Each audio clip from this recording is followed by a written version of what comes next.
I'd like to welcome you to this exploration into the rule of the Order of St. Columba.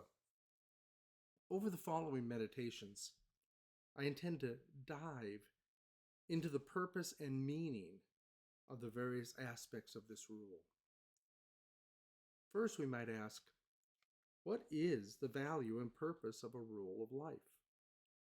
Why would anyone need a rule? A rule is similar to a daily planner.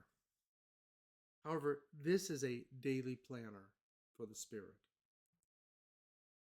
The longer answer is that we recite and recall our rule, and as we do so, we are constantly reminded of the attitudes that are beneficial to spiritual growth, as well as actions and daily decisions that support a healthy inner life, as well as a loving life within our community. The rule we'll be exploring is the one for the Order of St. Columba. The Order of St. Columba was formed a few decades ago to practice a manner of spirituality that arose when Christianity set down its roots in Ireland, as well as in what is today's Great Britain. Why return to this ancient Celtic Christian expression of the church? Possibly because it was once one of the most exciting and influential spiritual movements, drawing people steeped in pagan ways into a life with the true God. As we find ourselves living in a world which is more and more secular and even more and more pagan, an updated return to what worked so magnificently in the past was worth a try. At the same time, we viewed the repaganization occurring around us. We could also see that the influence of the Christian church in the Western world was changing. For many centuries, the Western world was undergirded by Judeo-Christian principles. No longer is it so. As these principles waned, so is the status of the church in the general culture and in the political realm. No longer is it church and state standing shoulder to shoulder. Now the state diligently works to sideline the church. The question occurred, how then were we to respond to this changing landscape? Where are we to look for examples on how to maneuver successfully in this newly rising cultural milieu? Well, there are two clear places to look. One is look east. The Eastern Orthodox churches have lived under the oppressive cloud of Islam and hostile governments for centuries, and they learned how to exist in the midst of such oppression, as well as with governmental and cultural marginalization. But in searching for an example, we wanted more than just to survive. We wanted to grow and influence those around us. This demanded that we look west, toward Ireland, Scotland, Wales. We look to the life of St. David, the lives of St. Patrick, St. Bridget, and St. Columba. We look towards the colonies of heaven. A community which is a colony of heaven is informed by the notion that the culture of the kingdom of God, St. Augustine's famed city of God, is a living representative of the new creation now on earth. It is that notion that distinguishes its activities and beliefs. Beliefs conformed to the gospel of Jesus Christ as revealed in the Holy Scriptures of the Old and New Testaments, and as interpreted through the accepted traditions of the Church. The principle stands that it is the heavenly culture that is called to influence the world, and not for the world to influence the Church. The concept of a colony of heaven, of any colony, has taken on a negative connotation in recent decades, and sometimes rightly so. It has done so for the very reason that in our context we find it positive. In the milieu of the world, colonizing countries would go to another culture and then impose their ways on those colonized.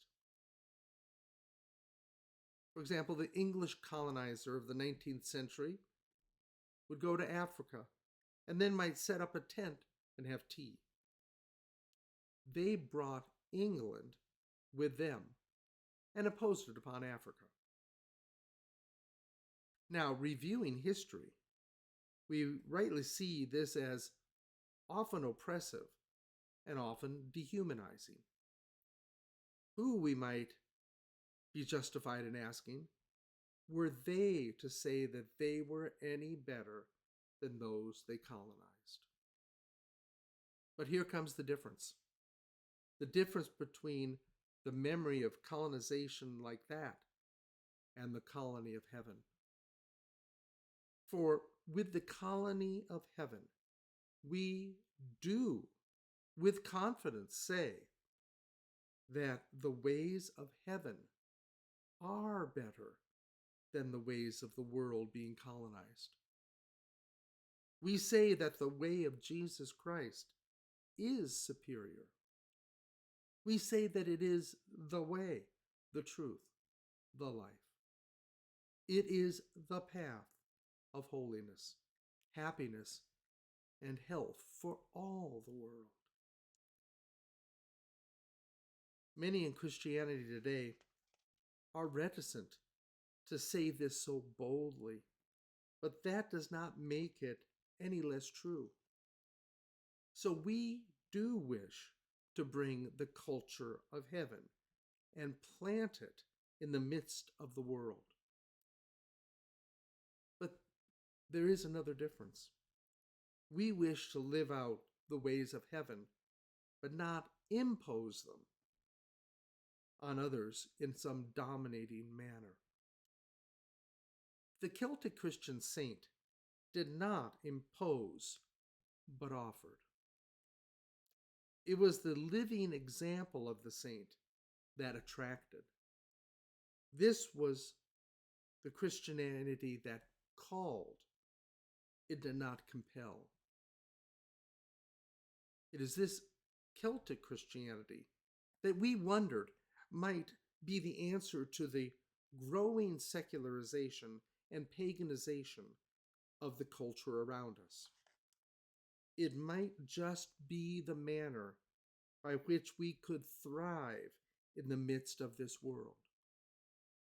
So we adopted and adapted the ancient rule of St. Columkill. Columkill, the Irish name for Columba. We adapted it and adopted it to inform the life of the Order of St. Columba.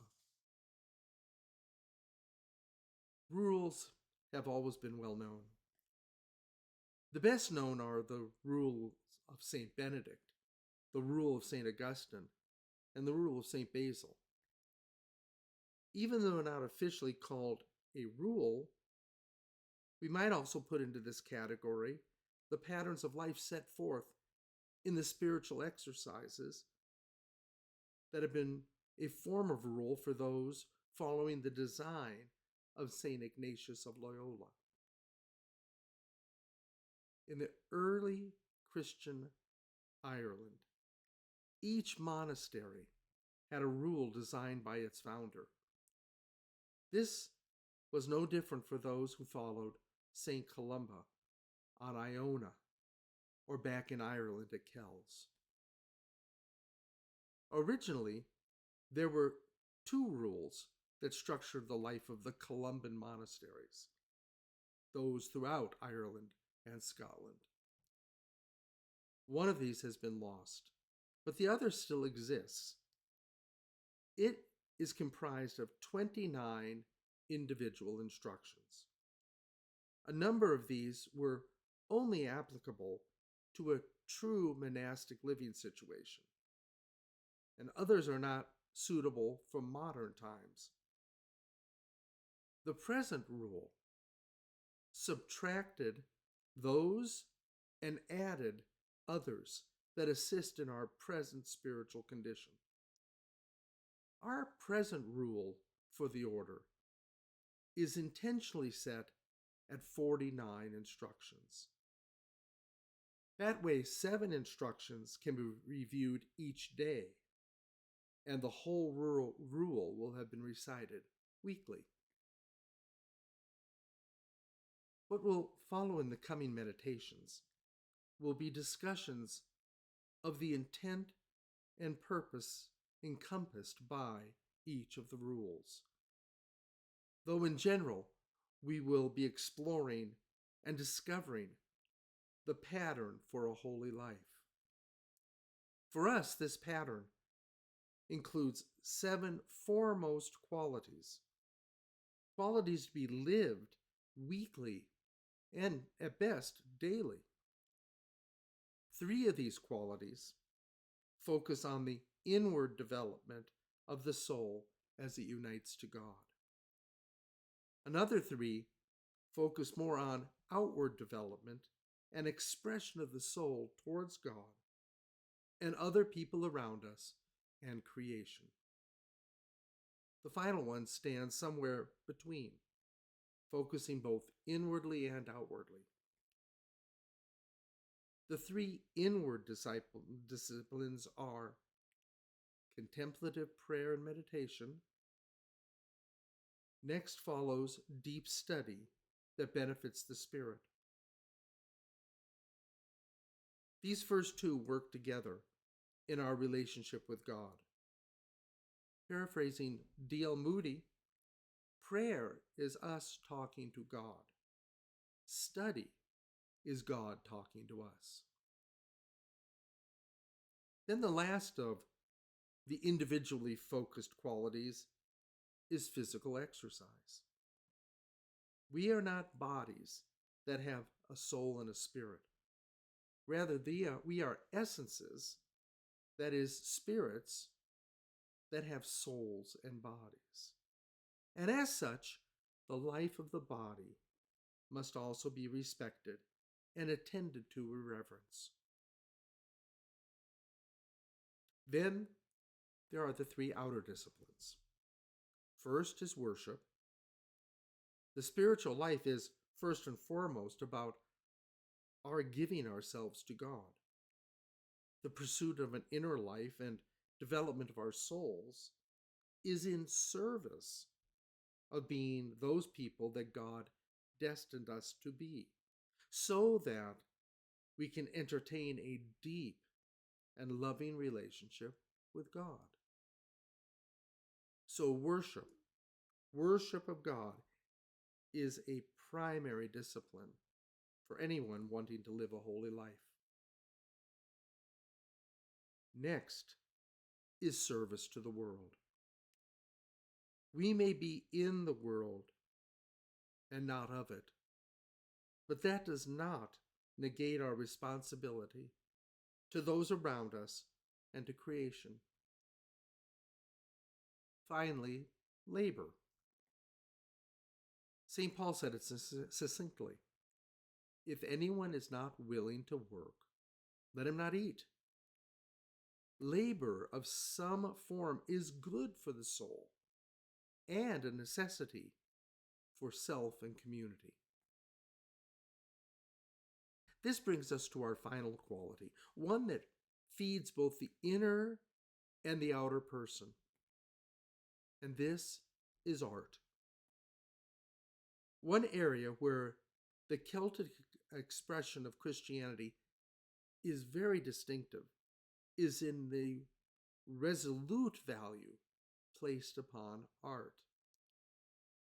From the beautiful metalwork of its church ornaments to the glorious illustrations found in the Book of Kells, from the high standing of poetry to the depth of music, art stands forth in the Celtic Christian life.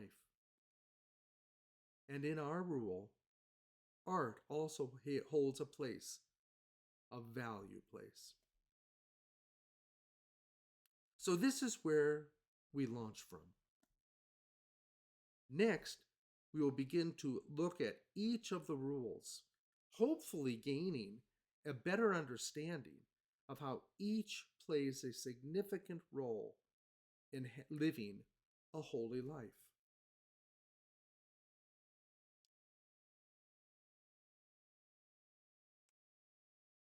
Until then, may God bless you.